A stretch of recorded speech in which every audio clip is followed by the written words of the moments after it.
누구든지 주의 이름을 부르는 자는 구원을 받으리라.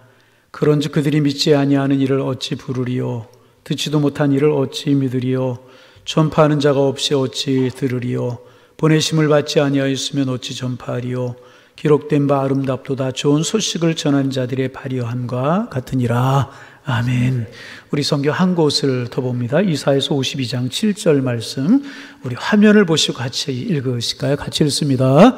좋은 소식을 전하며 평화를 공포하며 복된 좋은 소식을 가져오며 구원을 공포하며 시온을 향하여 이르기를 내 하나님이 통치하신다 하는 자의 산을 넘는 발이 어찌 그리 아름다운가. 아멘. 먼저 이 귀한 시간을 허락하신 하나님께, 그리고 우리 양익교회 최강호 목사님 또 장로님 한 분 한 분께 감사드립니다. 또 컴패션에 참 한국과는 비교될 수 없는 힘겨운 싸움을 하고 있는 어린이들을 이 마음에 품어주시고 기도해 주시고 함께 해주셔서 그 어린이들을 또 대표해서 진심으로 감사드립니다. 한국이 10번째 경제력을 가졌다는 것은 전 세계에서 10번째로 부유하다는 힘겨움이겠죠. 그런 가운데에서 저희 아이들은 지금 교회도 예방은 상상할 수도 없고 셧다운이 된 상태에서 목사님들까지도 선생님, 형제, 가족, 부모까지 전부 먹여 살려야 되는 지금 그 싸움을 하고 있습니다.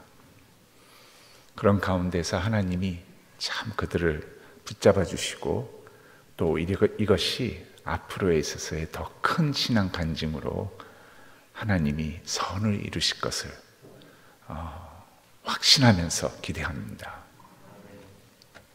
그것에 함께해 주신 여러분께 감사합니다. 코로나 때가 되었을 때 많은 사람들은 삶의 근본적인 질문을 하기 시작합니다. 열심히 삶의 여정을 뛰다가 잠시 코로나로 인해 걸음하기를 시작하는 우리 가운데 과연 산다는 것이 무엇인가? 이게 언제까지 갈 것인가? 코로나 뒤에 또 올 것인가? 이 수많은 질문과 함께 이 하나님은 우리 믿는 자들에게 동일한 질문을 던지십니다. 과연 우리가 존재하는 이유는 무엇이며 왜 하나님은 나를 구원하는 즉시 데려가지 않으시고 그러면 영원히 그냥 함께 죄도 짓지 않고 하나님의 자녀로 살 텐데 왜 이곳에 두셨고 코로나 가운데 하나님은 또 얻고자 하시는 것이 무엇인가 하는 생각들을 갖게 됩니다. 우리에게 분명한 것은 하나님은 아무 이유 없이 우리를 두지 않으셨습니다. 그리고 우리를 사용하시며 지금 또 이 순간 우리의 찬양과 예배뿐만 아니라 우리의 삶 자체를 통해 기뻐하시는 하나님이십니다. 그것을 위해 구원하셨습니다. 여러분, 우리가 왜 존재합니까? 이 질문을 던지면 반드시 답은 이것이어야 합니다. 하나님은 구원의 역사 가운데 우리를 구원하셨고 또 우리와 함께 우리를 통해 더 많은 자들을 하나님의 사랑이 있다는 것을 알고 그 사랑의 구원의 역사의 주인이 되시기를 원하십니다. 여기에는 엄청난 대가를 치르셨습니다. 우리는 이미 다 알고 있습니다. 찬양만 해도 생각만 해도 가슴 속에서 울컥거립니다. 이 세상에 그런 사랑은 찾을 수도 없습니다. 비교 대상이 될 수도 없습니다. 그 대가는 아무 죄 없으신 창조주가 피조물을 위해 마치 완벽한 선하신 하나님이 이 세상의 모든 죄악을 세상의 최악의 죄인처럼 그 형벌을 당하시고 오히려 죄를 지은 나 같은 자를 하나님과 같이 의롭다함을 자녀 삼아 주심을 갖는 그 은혜를 맛보게 해주셨습니다. 그리고 우리를 이 세상에 두신 것은 그 구원의 역사와 사랑의 역사에 우리가 감동이 되며 함께 살아가기를 원하시는 것입니다. 그러면 그냥 그것이 우리에게 있어서는 어떤 의미인가? 오늘 말씀 제목과 같은 것입니다. 우리가 존재하는 이유는 우리는 보내심을 받은 자들이기 때문입니다. 그리고 오늘 우리가 읽은 로마서는 바로 이 보내심을 받은 자들의 삶이 얼마나 소중하고 얼마나 아름다운지를 표현하고 있습니다. 로마서 10장 13절에서부터 15절은 이렇게 기록합니다. 누구든지 주의 이름을 부르는 자는 구원을 받으리라. 그런즉 그들이 믿지 아니하는 이를 어찌 부르리요? 듣지도 못하는 이를 어찌 믿으리요? 전파하는 자가 없이 어찌 들으리요? 15절에 보니까 보내심을 받지 아니하였으면 어찌 전파하리요? 기록된 바 아름답도다. 좋은 소식을 전하는 자들의 발이여 함과 같으니라. 사도 바울의 이 말씀은 그저 생각이 나서 기록한 것이 아니라 구약에서부터 계속 지속해오는 구약의 말씀을 가지고 인용한 것입니다. 그게 이사야서 52장 7절입니다. 좋은 소식을 전하며 평화를 공포하며 복된 좋은 소식을 가져오며 구원을 공포하며 시온을 향하여 이르기를 내 하나님이 통치하신다 하는 자의 산을 넘는 발이 어찌 그리 아름다운가 라고 기록합니다. 여러분, 무엇을 사도 바울이 얘기하고 있습니까? 어느 한 사람도 우연히 되는 대로 구원을 받았다는 것이 아니라는 것입니다. 하나님의 보냄을 받은 자들을 통해 성령이 함께 동행하며 역사하며 구원의 역사와 사랑의 역사는 이루어지고 있다는 것입니다.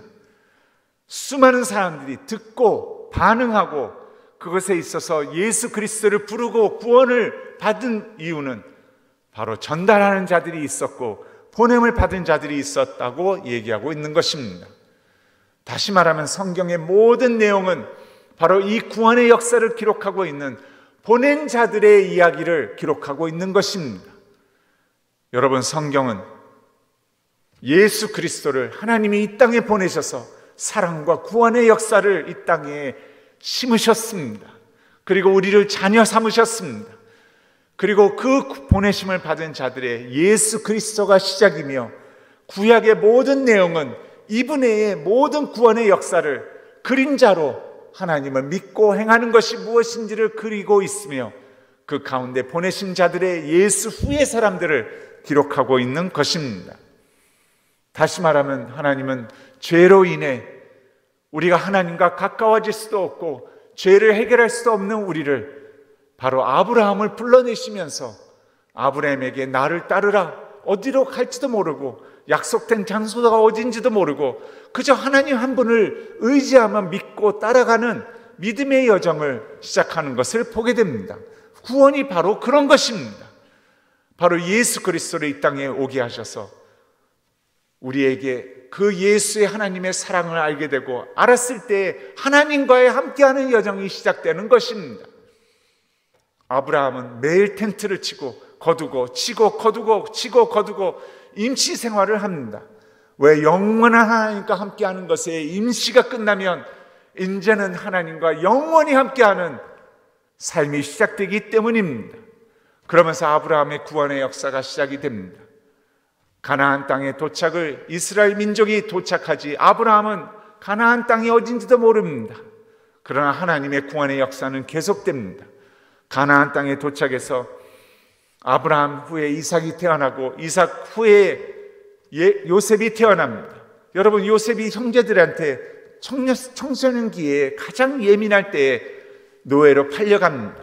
애굽으로 팔려갔지만 하나님은 요셉을 다루십니다.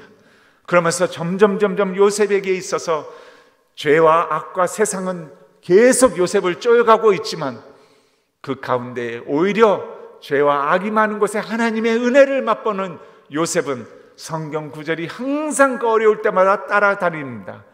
하나님이 요셉과 함께 하시더라. 하나님이 요셉과 함께 하시더라.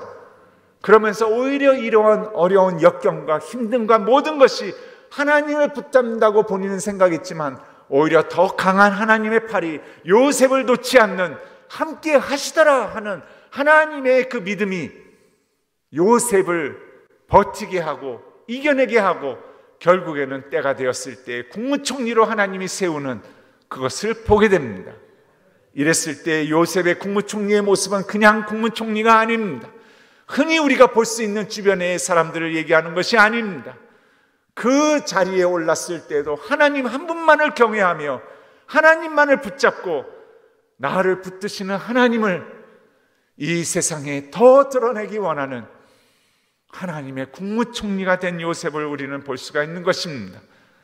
그러면서 하나님은 요셉을 계속 보내심을 받은 자의 모습으로 사용하십니다. 주변에 기근이 듭니다. 그 사전에 모든 것을 저축하죠. 기근이 들었을 때 주변에 있는 애굽 주변의 모든 사람들이 죽게 되었을 때 가나안 땅에, 약속 땅에 있는 가나안의 야곱의 후손들까지 전 이스라엘 백성이 애굽으로 가족 상봉을 하게 됩니다. 왜? 그곳에 식량이 있다는 것을 알기 때문입니다. 가족 상봉을 했을 때 여러분 아시죠? 요셉이 형제들에게 이렇게 말합니다. 그것이 창세기 45장 4절서부터 기록합니다. 들어보세요 한번. 요셉이 형들에게 이르되 내게로 가까이 오소서, 얼마나 두려움 가운데 내가 팔아먹었는데 하면서 가까이 가기를 두려워한 자들에게 가까이 오소서. 그들이 가까이 하니 이르되 나는 당신들의 아우 요셉이니 당신들이 애굽의 판자라. 당신들이 나를 이곳에 팔았다고 해서 근심하지 마소서, 한탄하지 마소서. 그러면서 여러분 읽으시기 바랍니다. 하나님이 생명을 구원하시려고 나를 당신들보다 먼저 보내셨나이다. 나는 보내심을 받은 자라고 얘기합니다. 그러면서 6절에 이 땅에 2년 동안 흉년이 들었으나 아직 5년은 발가리도 못하고 추수도 못할지라. 7절에 하나님이 이 큰 구원으로 당신들의 생명을 보존하고 당신들의 후손을 세상에 두시려고 나를 당신들보다 먼저 보내셨으나니 그런즉 나를 이리로 보낸 이는 당신들이 아니요 하나님이시라 라고 얘기합니다. 여러분 3번이나 반복합니다. 하나님이 나를 보내셨습니다. 하나님이 나를 보내셨습니다 라고 그 구원의 역사와 사랑의 역사와 하나님과 함께하는 것이 무엇인지를 요셉은 고백하고 있는 것입니다. 우리의 모든 인생의 여정에는 하나님의 분명한 목적이 있다는 것입니다. 먼저 보냈다는 것입니다. 수많은 다른 자들을 하나님의 살아계심을 증거하기 위해 우리는 먼저 보내심을 받은 하나님이 먼저 택하신 자들이라는 것입니다. 요셉의 이야기가 끝납니다. 애굽에 이제는 이스라엘 백성들이 다 살게 되었습니다. 가나안 땅으로 돌아가야 합니다. 약속의 땅입니다. 그런 자들을 모세를 세워서 하나님은 구원의 역사, 사랑의 역사를 시작하십니다. 모세 후에 여호수아가 바톤을 이어받습니다. 여호수아 후에 사사들 시대가 옵니다. 사사들이 바톤을 이어받고는 선지자들이 이어받습니다. 예수 그리스도를 예언하며 구원의 역사, 사랑의 역사가 무엇인지를 이스라엘 한 백성을 통해 이방인들을 하나님이 이스라엘 백성과 함께하는 것을 보고 그 구원의 역사, 사랑의 역사의 주인이신 하나님을 부러워하고 찾게 되는 모습을 보게 됩니다. 그리고 신약이 옵니다. 마지막 선지자였던 세례 요한이 바로 예수 그리스도의 탄생에 대해서 외치기 시작합니다. 그리고 주님이 오십니다. 구원의 사랑의 주인이 오신 것입니다. 그리고 그 뒤에는 12 제자를 중심으로 그 제자들을 주님이 함께 하시며 나중에 성령으로 말미암아 제자들이 사도들이 되어 교회의 역사가 시작됩니다. 여러분, 교회의 역사가 시작되고 끝나는 것이 신약에서는 바로 사도행전인 것입니다. 사도행전의 내용이 무엇입니까? 바로 예수 그리스도가 제자들을 파송하시면서 내가 너에게 분부한 모든 것을 가르쳐 지키게 하라, 보내심을 받은 자의 삶을 살아가는 것입니다. 그래서 그 사랑과 구원을 알고 그들도 너희들처럼 바로 작은 예수가 되어 이 땅에 살게 되는 그것을 원하신다는 것입니다. 그래서 사도행전은 바로 이 사도들을 중심으로 교회들이 시작되고, 그리고 교회가 사도들과 함께 예루살렘과 온 유다와 사마리아와 땅끝까지 사도 바울을 중심으로 이방인들에게까지 복음이 전파되는 그 역사를 이룬 것이고, 오늘에 있어서 유교와 불교로 가득 찼던 이 땅에 예수 그리스도가 바로 여러분과 저에게 누군가가 보내신 바의 그 사명을 갖고 전달을 해 주었기 때문에 오늘 이 자리에 예수를 알고 찬양하고 감사하게 된 것입니다.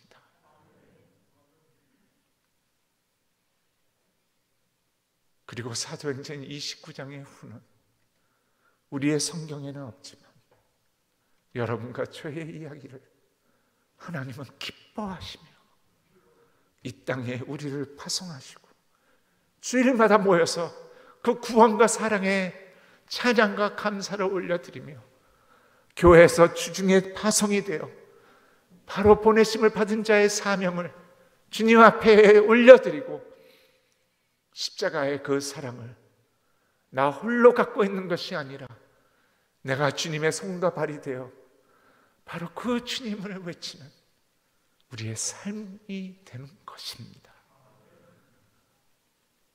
함께하는 그 예배의 자극이 홀로 하는 그 예배의 삶으로 주중을 주님 앞에 올려드리는 우리의 사랑에 주님 앞에 올려드리는 고백이 되고 있는 것입니다.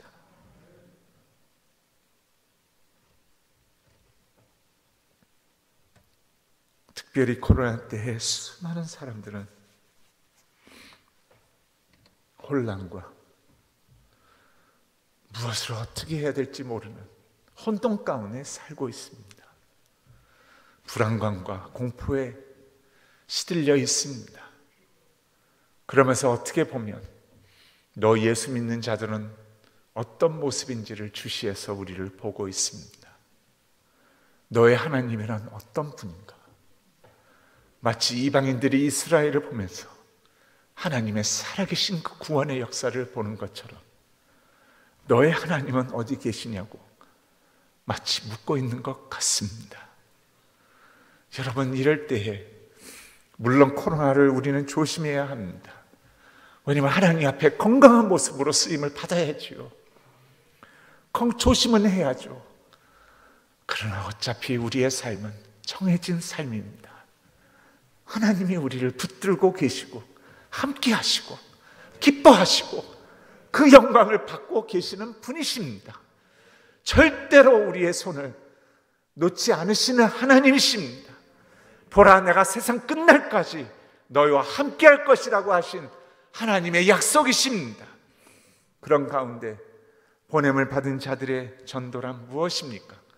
여기에서 서로가 자극을 하고 서로가 격려하고 서로가 함께 기도하면서 바로 이 보내심의 삶을 사는 우리의 주중의 삶이 되는 것입니다.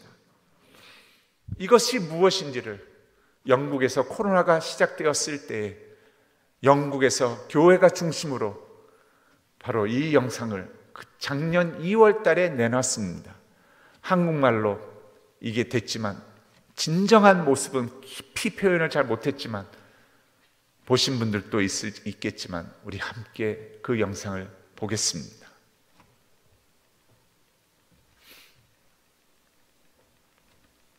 교회는 아픈 자들을 위한 병원이라고 불려왔다. 지금 세상은 그 어느 때보다도 병들어 있다. 코로나19 때문만이 아니라 두려움이 팬데믹처럼 퍼졌기 때문이다. Infecting most people in the Very world. concerning. You're concerned? Very. Coronavirus panic shopping. 역사상 처음으로 주일 아침 예배 때 많은 교회 건물들이 이렇게 텅 비었다. Church after church Dozens canceled Sunday services because of the outbreak. Will be suspended. 이것은 교회에 무엇을 의미하는 것일까? 그리고 세상에는 어떤 의미일까? 만약 교회가 건물만을 의미한다면 교회 건물이 폐쇄됐을 때 어떤 일이 일어날까? 만약 교회가 행사만을 의미한다면 행사가 취소됐을 때 어떤 일이 일어날까? 이와 같이 혼란스러웠던 적이 없었던 세상에서 우리는 무엇을 전할 수 있을까? 하지만 사실 이 시간은 성경이 우리에게 말하는 그런 진실한 교회가 되기 위한 가장 귀한 시간이 될 수 있지 않을까. 왜냐하면 교회는 건물이 아니기 때문이다. 교회는 행사가 전부가 아니기 때문이다. 전례 없던 세계적 공포의 팬데믹 속에서도 바로 이것이 교회의 모습이기 때문이다.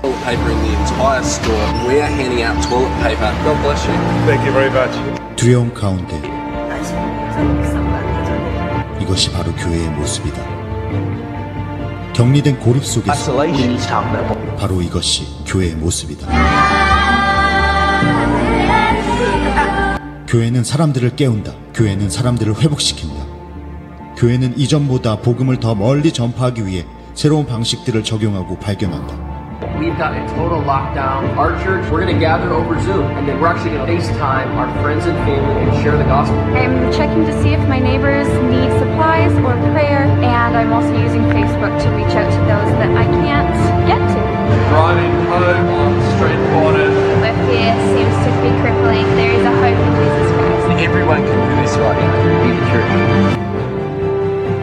고통을 겪고 있는 이 세상은 예수 그리스도가 필요하다. 우리가 예수님의 손과 발이 될 때이다. 그리스도인들이여, 바로 당신이 하나님의 진실한 교회가 되어야 할 때이다. 저 영상을 보면 얘기하고 있습니다. 지금이야말로 하나님의 살아계심을 교회가 드러내야 된다고 얘기합니다.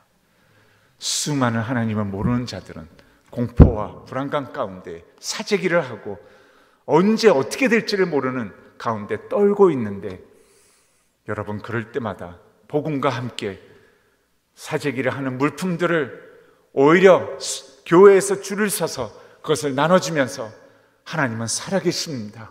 하나님은 사랑하십니다. 하나님은 우리와 함께 하십니다. 함께 기도하겠습니다. 함께 견뎌냅시다. 함께 이겨냅시다 하는 바로 하나님이 우리를 붙잡고 계시는 것을 그들에게도 알려주며 예수 그리스도의 작은 손과 발이 되어주는, 그것이 하나님의 교회라고 얘기합니다. 그러면서 주일날 모일 때마다 누구누구를 위해서 기도해 주십시오. 이 불안한 가운데 떨고 있습니다. 누가 확정됐다고 합니다. 오히려 지금 혼자 자가격리를 하고 있는데 그게 풀려날 때 매일매일 문자로 기도하고 있습니다. 기도하고 있습니다. 기도하고 있습니다. 힘내십시오. 격려를 하면서 풀려났을 때 축하 편지를 문자를 넣어주고 이러면서 교인들이 예수 그리스도의 작은 손과 발이 되고 구원의 역사에 참여하며 사랑의 역사에 참여하는, 그리고 서로가 서로를 자극하고 이러한 간증들이 나오고 기도가 쏟아져 나오고 주일 예배가 주님 앞에 드렸을 때 하나님의 나라는 하나님의 살아계심을 우리를 통해 예수를 모르는 자들에게 알려지게 될 것입니다. 같은 불안감과 같은 공포와 같은 모습으로 예수 그리스도는 우리의 상황과 환경에 아무 힘도 없는 그러한 하나님이 아니라 우리는 오히려 이 경험들을 통해 이것보다 더 힘든 죄악으로 말미암아 우리를 조일 때마다 힘든 고난과 역경을 하나님이 나와 함께 하신다는 그 능력으로 성령과 함께 일어나게 될 것입니다. 그것이 보냄을 받은 자의 삶입니다. 이랬을 때 하나님이 때가 되었을 때 요셉을 국무총리로 세워서 보란듯이 사용하시는 것처럼 하나님은 우리를 이 과정 가운데에서 점점 더 단단한 작은 예수로 만드시며 하나님은 보란듯이 우리를 이 세상 앞에 상황과 환경에 관계없이 하나님이 나를 붙드시고 계시고 살아계신 하나님이 나와 함께 하신다는 이 선포를 하는 삶을 살게 하실 것입니다. 여러분, 예수님이 어떻게 십자가를 100% 인간적인 모습에서 그 힘든 십자가를 질 수 있게 되셨을까요? 끊임없는 낮은 삶이 있었기 때문에,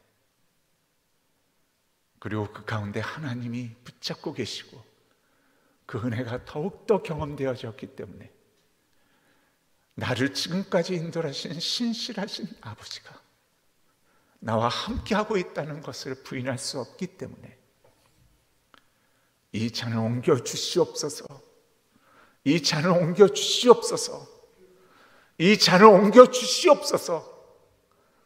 한 번도 그런 기도를 드려보신 적이 없는 그 가슴 속에 하나님 앞에 피하고 싶습니다. 그러나 이것이 당신의 사랑의 고백이고 내가 받아야 할 뜻이라면 주님 받아들이겠습니다라고 하는 그 신앙의 경지가 우리 가운데 보냄을 받은 자의 신앙 고백을 통해 하나님은 은혜로 우리를 그렇게 만드실 것입니다. 그리고 그래서 베드로전서 2장 19절에는 이렇게 기록합니다. 마치 예수님과 그와 함께하는 자들을 위해 기록한 것 같습니다. 부당하게 고난을 받아도 하나님을 생각함으로 슬픔을 이기면 이름 아름답다고 얘기합니다.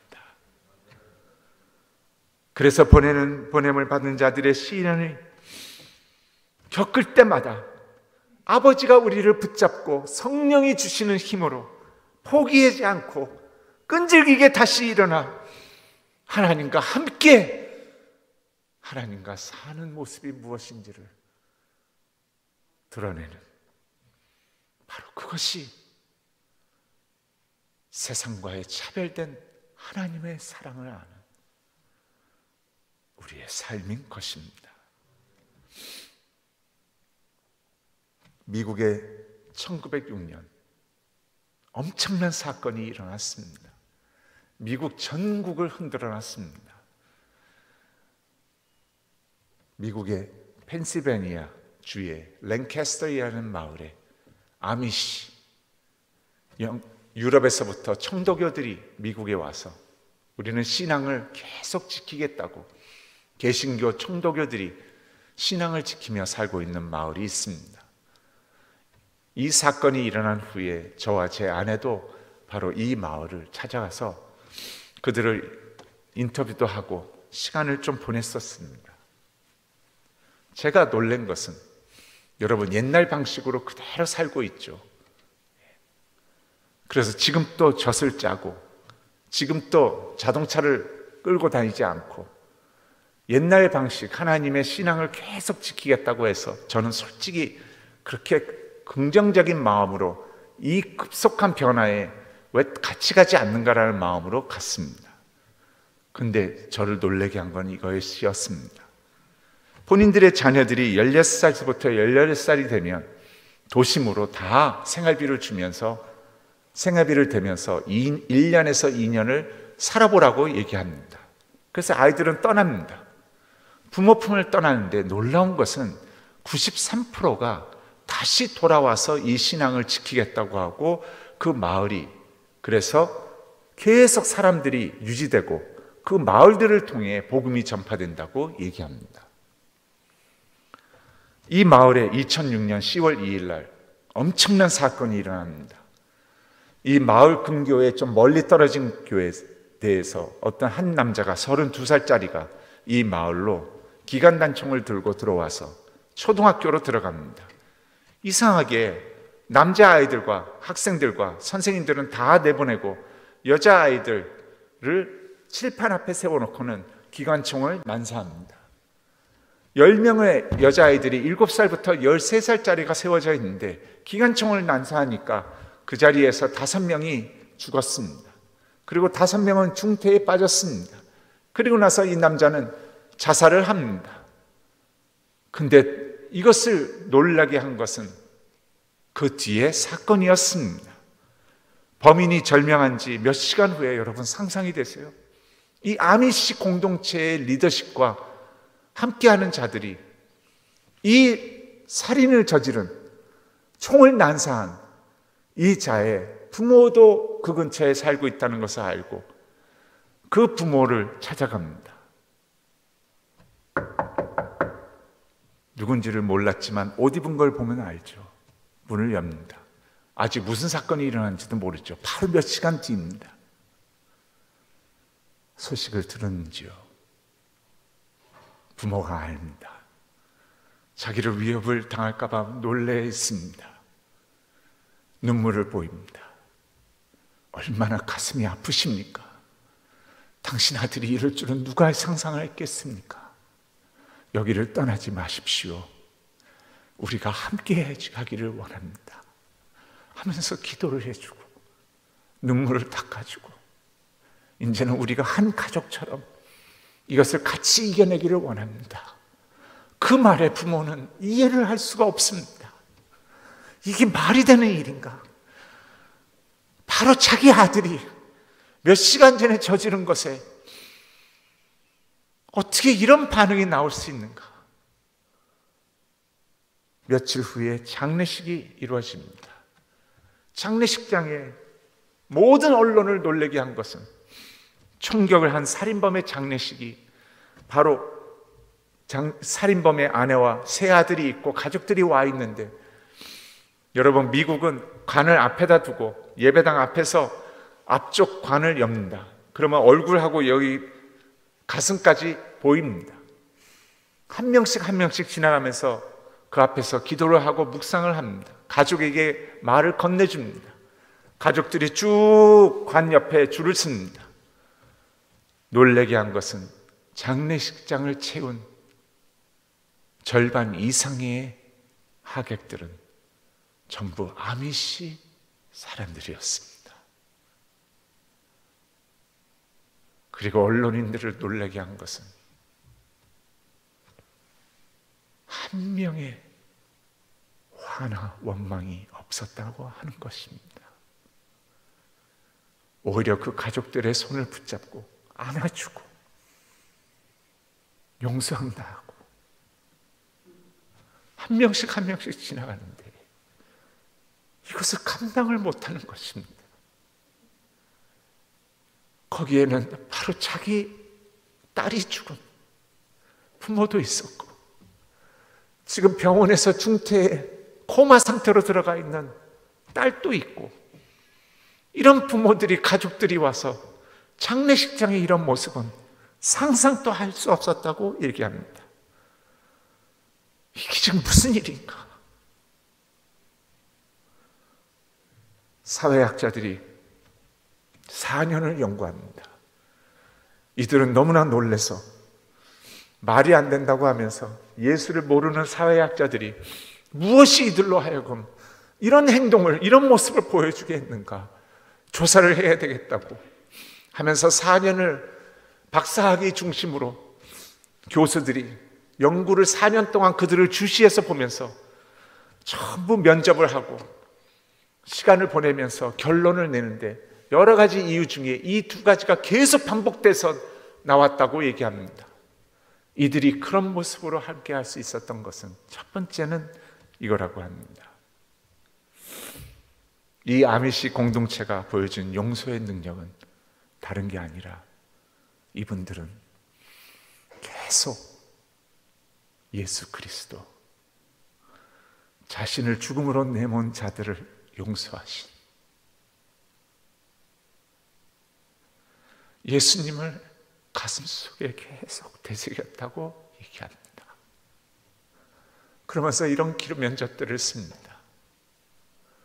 내 아내가 자다가도 벌떡 일어나서 새벽에 눈물로 한두 시간을 엉엉 내 딸을 향해 죽었다고 우는 가운데 왜 나에게 하지만 남편과 함께 예수님을 되새기면서 용기를 달라고, 용서를 달라고, 예수 그리스도의 모습이 이 고난을 통해 나에게 새겨질 수 있게 해달라고 신음하는 그 목소리와 그 소리들을 들었다고 기록을 합니다. 그 아픔과 고난 가운데 그 하나님의 함께 하심이 얼마나 큰지를 그들은 알아냈다고 얘기합니다. 그래서 용기를 내어 다시 용서하고 다시 용서하고 다시 용서하는 그러한 신앙 공동체이며 함께 기도하고 격려하고 어느 누구도 너 용서 왜 못하느냐 이런 것이 아니라 오히려 함께 마음을 해주는 그러한 공동체였다고 얘기를 합니다. 그 다음에 두 번째, 반복돼서 나오는 이렇게까지 할 수 있었던 것은 복수할 수 있는 그 권리를 포기한 자기 희생에서 나온 것이라고 얘기합니다. 다시 말하면 이들은 우리의 세계관과는 너무나 달랐다고, 하나님의 사랑이 예수로 말미암아 내 안에서 이웃사랑으로 펼쳐지기를 원하시는데 하나님의 구원과 사랑의 역사가 지금 나의 이웃이 되어야 되는 이들에게 전달이 되게 해달라는 그 기도였다고 합니다. 그래서 예수님이 이 잔을 옮겨 주시옵소서, 이 잔을 옮겨 주시옵소서, 이 잔을 옮겨 주시옵소서. 그러나 당신의 사랑에 이 방법 외에는 없다면 내가 마시겠나이다 라고 한, 세상은 자기의 이익, 자기의 권리, 자기 중심에서의 것을 다 찾고 있는 방면에 자기 것을 희생하며 하나님의 그 사랑과 하나님과 이웃의 유익을 찾는 그러나 하나님 앞에서의 신앙 고백이, 그것을 통해 이 일이 일어났다고 얘기합니다. 얼마나 세상과는 다른가. 개인주의적이고 소비지향주의이고 자기 희생은커녕 자기 주장만을 강조하고 있는 이러한 세속적인 그곳에서 자신의 이득과 필요를 채워달라고 하는 것이 아니라 아버지의 뜻이 나를 통하여 이루어지기를 원합니다. 복수라는 카드에서 십자가의 사랑의 카드가 내 안에 더 있게 해달라고 눈물겨운 힘겨운 싸움을 하는 그 모습이었다고 얘기합니다. 여러분, 이것이 세상에 가장 강력한 하나님의 증거가 되고 있는 것입니다. 여러분, 무엇이 우리로 하여금 진정한 하나님의 기뻐하시는 삶과 행복과 세상도 감당할 수 없는 작은 예수가 될 수 있을까요? 바로 하나님과 함께하는, 그리고 이 싸움에서 십자가의 은혜가 다시 싸움보다 더 크게 나에게 임하시는, 그래서 때가 되었을 때 하나님은 당신의 구원의 역사를 위해 우리를 더 놀랍게 사용하시는, 바로 그것이 보내심을 받은 자의 삶이고 우리가 이곳에 부르시는 그날까지 살게 되는 이유인 것입니다. 이 삶을 추구하시며 이 놀라운 은혜를 맛보시는 우리 양일교회 성도님 한 분 한 분이 되시기를 축원합니다. 기도하겠습니다. 하나님 아버지, 저희를 자녀 삼아 주신 십자가의 은혜에 감사와 찬양을 올려드립니다. 그리고 저희를 이 땅의 작은 예수로 살게 하시며 자랑스러워 하시고 기뻐하실 아버지의 그 모습을 생각할 때 얼마나 어떻게 더 감사를 드려야 할지 모르겠습니다. 저희들 이 어려운 코로나 가운데 주님이 홀로 걸으셨던 십자가의 사랑과 희생을 생각하며 세상을 향해 더욱 힘차게 일어나게 하여 주옵소서. 예수님의 손과 발이 되어 이웃을 섬기며 잃었던 감사를 회복하며 사는 아버지의 자랑스러운 자녀들이 되게 하여 주옵소서. 저희들의 삶을 통해 아버지의 이름이 높아지고 모든 영광의 주인이 되어 주시옵소서. 예수님의 귀하신 이름으로 기도하옵나이다.